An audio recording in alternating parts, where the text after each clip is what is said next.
안녕하세요, 바벨입니다. 우리는 지난 시간까지 본능과 이성, 그리고 다양성이라는 두 가지 핵심 키워드를 통해 인간을 이해하는 틀을 살펴보았습니다. 오늘은 마지막 세 번째 키워드, 바로 독립성과 사회성에 대해 탐구해 보려 합니다. 이 두 개념은 서로 반대되는 것처럼 보입니다. 독립성은 우리 각자가 세상에 단 하나뿐인 고유한 존재임을, 사회성은 우리가 결코 혼자서는 살아갈 수 없는 관계 속 존재임을 말해주죠. 마치 동전의 양면처럼 인간이라는 존재를 이해하기 위해 반드시 함께 살펴봐야 할 두 가지 본질적인 측면입니다. 이번 시간에는 먼저 우리 안의 근본적인 독립성이 무엇인지 들여다보고 그 독립성이 있기에 필연적으로 생겨나는 연결의 필요성, 즉 사회성이 어떻게 발현되고 유지되는지, 그리고 이 둘 사이의 건강한 균형을 어떻게 찾아갈 수 있을지 함께 고민해 보겠습니다. 여러분, 우리는 각자 고유한 생각과 감정, 기억을 가진 독립적인 존재입니다. 지금 이 순간 제가 느끼는 감정, 머릿속을 스쳐 지나가는 생각들을 여러분 중 누구도 저와 똑같이 경험할 수는 없죠. 마찬가지로 여러분 각자의 내면 세계 역시 다른 누구도 온전히 복제하거나 침투할 수 없습니다. 이것이 바로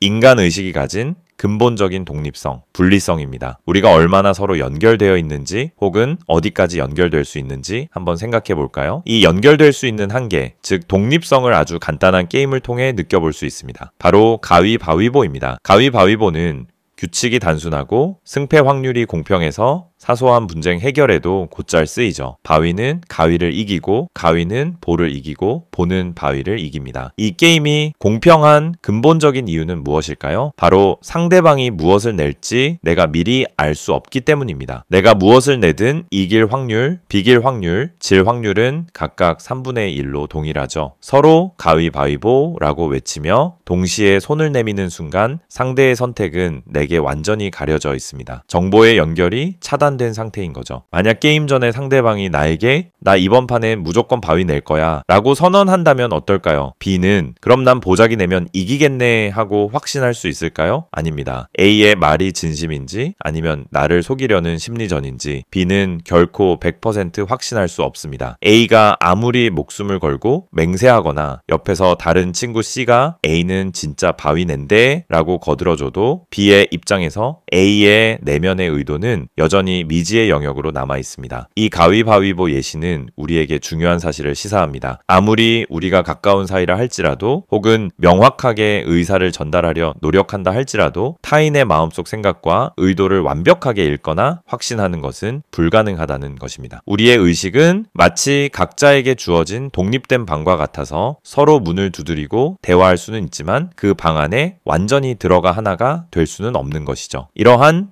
인간의식의 독립성을 극단까지 밀어붙여 사유했던 철학자가 있습니다. 바로 근대 철학의 아버지라 불리는 르네 데카르트입니다. 그는 모든 것을 의심해보는 방법론적 회의 끝에 단 하나의 확실한 진실에 도달합니다. 바로 나는 생각한다, 고로 존재한다입니다. 데카르트가 의심병 환자라서 자기 자신밖에 믿지 못했던 것이 아닙니다. 그의 주장은 외부 세계의 존재나 타인이 말해주는 증명은 확실한 것이 될 수 없고 내가 지금 의심하고 있다, 생각하고 있다는 그 사실 자체만큼은 의심할 수 없다라는 것입니다. 즉, 외부의 증명이 아닌 나 자신의 사유활동 그 자체가 나에게는 가장 확실한 존재의 근거가 된다는 뜻이죠. 이는 인간의식이 타인이나 외부 세계로부터 근본적으로 독립되어 있음을 철학적으로 보여주는 통찰입니다. 이러한 독립성은 우리에게 어떤 의미를 가질까요? 우리는 각자 고유한 관점과 경험을 가진 주체적인 존재임을 의미합니다. 동시에 타인의 내면을 완전히 알 수 없기에 오해와 갈등의 가능성이 항상 존재함을 의미합니다. 따라서 서로를 이해하기 위해서는 추측이나 기대가 아닌 명확하고 솔직한 소통이 필수적임을 시사합니다. 표현하지 않으면 모른다는 말이 괜히 있는 게 아니죠. 내 마음속 사랑이나 믿음은 표현하고 전달되어야만 비로소 상대방에게 닿을 가능성이 생깁니다. 자, 지금까지 우리는 인간이 얼마나 근본적으로 독립적인 존재인지 살펴보았습니다. 그런데 여기서 큰 질문이 생깁니다. 이렇게 각자 분리되어 있고 서로의 속마음을 완벽히 알 수 없는 존재들이 어떻게 함께 모여 살고 협력하며 거대한 사회를 이루게 되었을까요? 먼저 왜 우리는 함께 사는 걸까요? 사회성의 진화적 이점을 살펴보겠습니다. 진화적 관점에서 보면 인간이 사회성을 발전시킨 이유는 명확합니다. 혼자일 때보다 함께 무리를 이루는 것이 생존과 번영에 압도적으로 유리했기 때문입니다. 5명의 개인이 각자 흩어져 사는 것과 5명이 하나의 집단을 이루어 사는 것을 비교해 볼까요? 집단을 이루면 다음과 같은 엄청난 이점들이 생깁니다. 첫째, 분업과 효율성이 증대됩니다. 각자 잘하는 일, 예를 들어 채집과 수렵, 도구 제작, 육아 등을 나누어 맡음으로써 전체 생산성과 효율이 비약적으로 높아집니다. 둘째, 위험을 분산하고 공동으로 방어합니다. 포식자의 위협이나 자연재해 등 혼자서는 감당하기 어려운 위험에 함께 맞서 싸우거나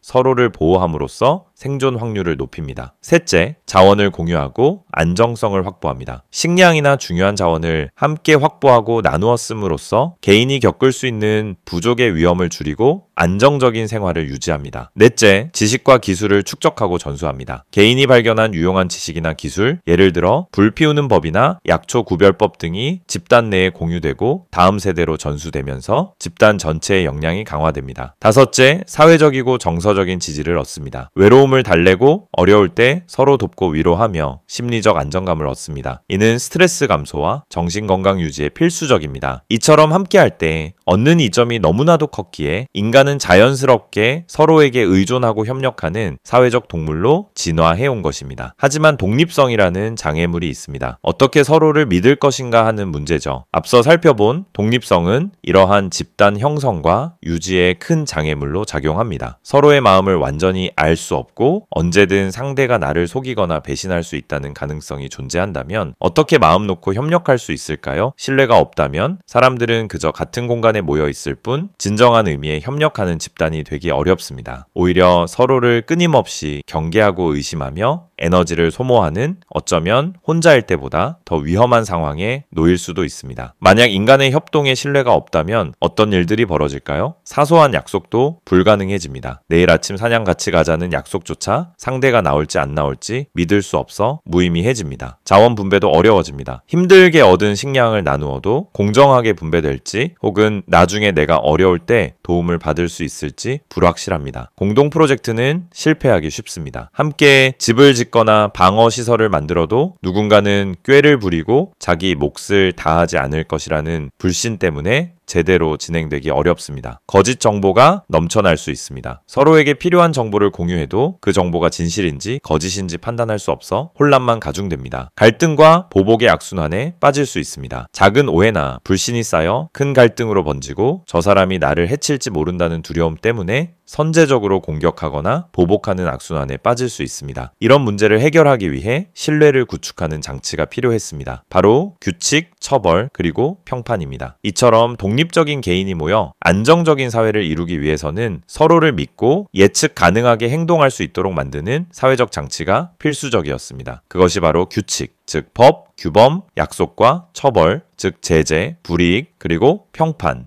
즉 신뢰도 시스템입니다. 다시 가위바위보 예시로 돌아가 봅시다. 아까는 상대가 바위를 내겠다라고 말해도 믿을 수 없었습니다. 하지만 만약 우리 집단에 가위바위보에서 거짓 선언을 하면 벌칙으로 사과 10개를 내야 한다는 규칙이 있다면 어떨까요? 이제 상황은 달라집니다. 물론 여전히 상대가 사과 10개를 내는 손해를 감수하고서라도 나를 속이려 할 가능성이 0은 아닙니다. 하지만 대부분의 사람들은 그 정도의 대가를 치르면서까지 사소한 게임에서 거짓말을 하려 하지는 않을 것입니다. 즉, 규칙과 예상되는 처벌이 상대방의 말에 대한 신뢰도를 급격히 높여주는 역할을 하는 것이죠. 나는 이제 상대의 말을 믿고 보자기를 낼 가능성이 훨씬 높아집니다. 규칙이 없었을 때와 비교하면 예측 가능하고 안정적인 상호작용이 가능해진 것입니다. 물론 신뢰가 오직 규칙과 처벌에 의해서만 생기는 것은 아닙니다. 오랜 관계 속 경험을 통해 쌓이기도 합니다. 오랜 시간 함께하며 상대가 일관성 있게 약속을 지키고 진실된 모습을 보여주면 자연스럽게 신뢰가 쌓입니다. 상호 호혜성도 중요합니다. 내가 도움을 주었을 때 상대도 나에게 도움을 주고 이러한 긍정적인 경험이 반복되면 서로를 믿게 됩니다. 투명한 소통도 신뢰를 만듭니다. 서로의 생각과 감정을 솔직하게 나누고 오해를 풀어나가는 과정에서 신뢰가 깊어집니다. 공유된 가치와 문화도 영향을 줍니다. 같은 목표나 믿음을 공유하는 집단 내에서는 구성원 간의 유대감과 신뢰가 더 쉽게 형성됩니다. 하지만 이러한 방식들은 주로 소규모 집단이나 오랜 시간 관계를 맺어온 사이에서 효과적입니다. 반면 규칙과 처벌 시스템의 강력한 장점은 서로 잘 알지 못하는 수많은 사람들, 심지어 처음 보는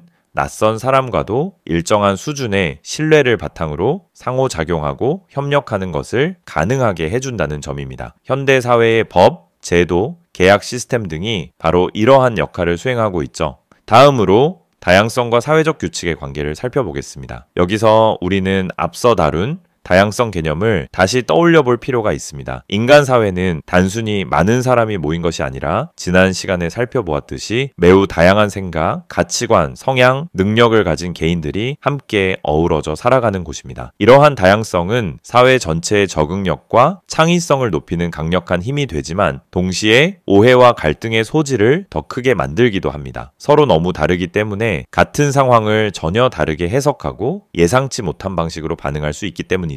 바로 이 지점에서 공유된 규칙, 법, 문화적 규범의 역할이 더욱 중요해집니다. 다양한 배경과 생각을 가진 사람들이 최소한의 공통된 기대를 가지고 서로를 예측하며 함께 살아가기 위한 공통의 약속이 되는 것입니다. 이 약속이 없다면 다양한 개인들이 모인 사회는 조화롭게 공존하기보다 혼란과 충돌에 빠지기 쉬울 것입니다. 따라서 사회적 규칙은 다양성을 존중하면서도 질서를 유지하기 위한 필수적인 틀이라고 할 수 있습니다. 이제 집단 속에서의 나, 즉 변화하는 심리와 행동에 대해 간단하게 한 가지만 짚어보겠습니다. 흥미롭게도 이렇게 규칙과 신뢰를 바탕으로 집단, 즉 사회를 이루어 살아가면서 개인의 심리와 행동 방식에도 변화가 나타나는 경향이 있습니다. 흔히 사람들은 혼자 있을 때보다 집단 속에 있을 때 이성적인 판단보다는 다수의 분위기나 리더의 의견에 더 쉽게 동조하거나 감정적인 반응, 즉 본능을 보이는 경향이 있다는 연구 결과들이 있습니다. 왜 그럴까요? 첫째, 책임감이 분산됩니다. 혼자 결정하고 행동하면 그 결과에 대한 책임도 온전히 자신이 져야 하지만 집단 속에서는 나 하나쯤이야 혹은 다 같이 한 일인데 라는 생각으로 개인적인 책임감을 덜 느끼게 됩니다. 둘째, 소속감과 안정에 대한 욕구 때문입니다. 집단에 소속되고 싶고 그 안에서 배척당하고 싶지 않은 강한 사회적 욕구 때문에 자신의 생각과 다르더라도 다수의 의견이나 집단의 분위기를 따르려는 압력을 느낍니다. 셋째, 익명성 때문입니다. 큰 집단 속에서는 개인이 잘 드러나지 않기 때문에 평소라면 하지 않았을 충동적이거나 비윤리적인 행동에 대한 억제력이 약해질 수 있습니다. 넷째, 정보에 의존하기 때문입니다. 복잡한 상황에서 스스로 판단하기 어려울 때 다른 많은 사람들이 하는 행동이나 리더의 지시를 옳은 것으로 여기고 따르는 경향이 있습니다. 이러한 집단 심리는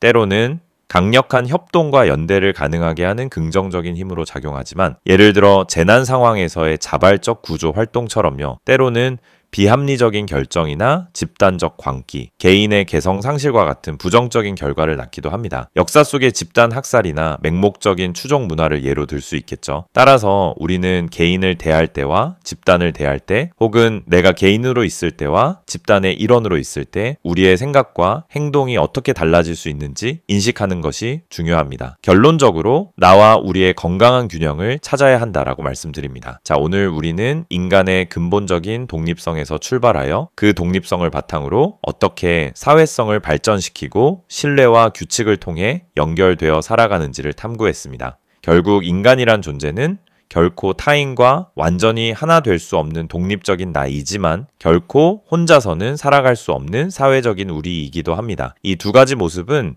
모순되는 것이 아니라 인간이라는 존재를 이루는 본질적인 두 축입니다. 중요한 것은 어느 한쪽에 치우치는 것이 아니라 이 둘 사이에 건강한 균형점을 찾아가는 것입니다. 제가 궁극적으로 전하고 싶은 메시지는 우리가 탐구한 세 가지 핵심 키워드, 즉 본능과 이성, 다양성, 독립성과 사회성에 대한 이해를 바탕으로 스스로 생각하고 판단하며 즉 나로서의 독립성을 지키면서 동시에 타인 및 사회와 조화롭게 관계 맺고 기여하는 즉 우리로서의 연결성을 가진 삶을 주체적으로 만들어 가자는 것입니다. 이러한 이해를 바탕으로 살아가는 삶의 모습은 어떤 것일까요? 몇 가지 예시를 들어보겠습니다. 길에서 불쾌한 일을 당했을 때는 감정을 다스리고 이성적으로 대처할 수 있지만 즉 독립적인 감정 조절을 하지만 내 친구가 부당하고 억울한 일을 당했을 때는 그의 아픔에 깊이 공감하며 함께 분노하고 행동에 나설 수 있는 삶입니다. 나는 술이나 시끄러운 모임을 별로 좋아하지 않지만 친구들과의 술자리에서는 그들의 문화를 존중하며 즐겁게 어울릴 수 있고 그러면서도 정말 필요하다고 생각될 때는 건강이나 관계에 대한 진심 어린 조언을 건넬 수도 있는 삶입니다. 혼자만의 시간을 가지며 영화를 보고 책을 읽고 깊이 사색하며 나만의 세계관과 취향을 단단하게 만들어 나가지만 동시에 다른 사람들의 추천이나 비평에 열린 마음으로 귀 기울이고 나와 다른 세계관을 가진 사람들을 존중하며 끊임없이 배우고 소통하는 삶입니다. 회사나 조직 내에서는 팀원들과 원만하게 협력하며 공동의 목표를 위해 노력하지만 동시에 자신의 전문성이나 가치관에 기반하여 불합리하거나 잘못된 방향에 대해서는 용기 있게 자신의 목소리를 내고 건강한 비판을 제기할 수 있는 삶입니다. 결국 나와 우리 사이의 균형은 상황에 따라 유연하게 스펙트럼 위를 오가며 독립적인 주체로서 생각하고 책임지면서도 동시에 따뜻한 마음으로 타인과 연결되고 공동체에 기여하는 지혜를 발휘하는 것이라고 생각합니다. 핵심을 요약해 보겠습니다. 인간은 근본적으로 독립된 의식을 가진 존재이며 이는 타인과의 완전한 이해를 어렵게 만듭니다. 하지만 생존과 번영을 위해 사회성을 발전시켰고 규칙, 처벌, 평판 등을 통해 신뢰를 구축하여 협력합니다. 다양성은 사회의 힘이지만 동시에 공유된 규칙과 문화의 중요성을 더 크게 만듭니다. 집단 속에서는 개인의 심리와 행동이 변화하는 경향이 있으며 이를 인식하는 것이 중요합니다. 건강한 삶은 독립적인 나와 연결된 우리 사이의 균형을 찾아가는 과정입니다. 지금까지 우리는 본능과 이성, 다양성, 독립성과 사회성이라는 세 가지 핵심 키워드를 통해